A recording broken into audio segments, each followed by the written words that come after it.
দেখেন, এই গাড়িটা হয়তো যে কিনেছে 2,60,000 টাকা দিয়ে কিনেছে আজ থেকে 3 দিন আগে। এখন যদি আপনি পুরো ঢাকা শহরে ধরেন 2 লক্ষ 3 লক্ষ ব্যাটারি চালিত রিক্সা আছে। এই ব্যাটারি চালিত রিক্সা নাকি বন্ধ করে দেওয়ার কারণ একটাই, এই ব্যাটারি চালিত রিক্সাগুলো নাকি প্রচুর পরিমাণে বিদ্যুৎ লাগে, যার ফলে বিভিন্ন অফিস আদালত বিভিন্ন সময় বিদ্যুতের সংকট পড়ে। তো দেখেন, সরকারি অফিস আদালত যদি বিভিন্ন সরকারি আমলা কামলা যদি তারা যদি এসির নিচে বৈশা বিদ্যুৎ অপচয় কইরা আরামাইশ কইরা তাদের ছেলে সন্তান নিয়ে জীবন জীবিকা নির্ভর করতে পারে, তাহলে এই ব্যাটারি চালিত রিক্সা কেন বন্ধ করে দিবে? আর এই রিক্সাটা ধরেন আজকে বন্ধ করে দিলেন, আপনি 2 লক্ষ কিংবা 2.5 লক্ষ টাকা দিয়ে রিক্সাটা 3-4 দিন আগে কিনছে, হুট করে আপনি বন্ধ করে দিলেন, এই রিক্সাটা কোন জায়গা নিব? এই লোকটা যিনি কিনছে 2.5 লক্ষ টাকা দিয়ে এই ব্যাটারি চালিত, যারা এই অটো রিক্সা বিভিন্ন রিক্সা টিক্সা চালান, নিম্ন আয়ের যারা মানুষ আছেন, তারা তো আর ধনীদের ব্যক্তি না, চাইলে তো 2-3 লাখ টাকা তারা একবারে ইনস্ট্যান্ট রেডি করে একটা ব্যাটারি চালিত রিক্সা কিনতে পারেন না।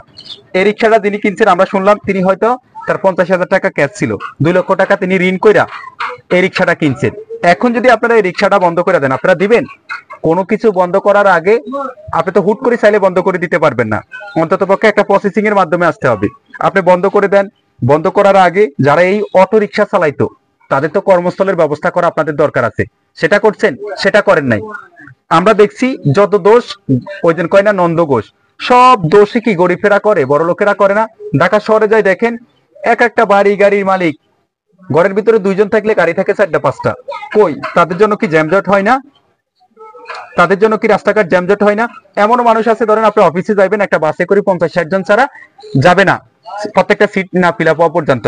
সিট তো ফিল আপ হয়, তারপরে এইভাবে ঝুলে ঝুলে যারা এই পর্যন্ত যা।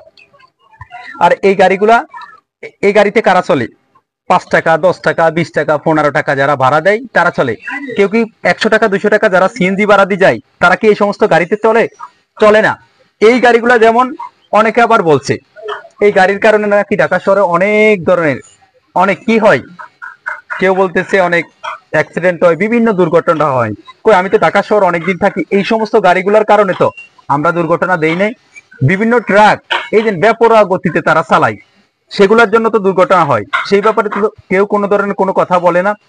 মানে গুইরা গাইরা গরিবের প্যাডের ভিতরে মারতে হইব, গরিবের প্যাডের ভিতরে যদি এটা না মারতে পারে তাহলে শান্তি লাগবো না। ঢাকা শহরে 2.5 লক্ষ 3 লক্ষ মানুষ এই ব্যাটারি চালিত রিক্সাগুলো চালায়, সেই 5 লক্ষ পরিবার ওই ব্যাটারি চালিত রিক্সার ড্রাইভারের উপর নির্ভর করে, তারা কোথায় যাবে?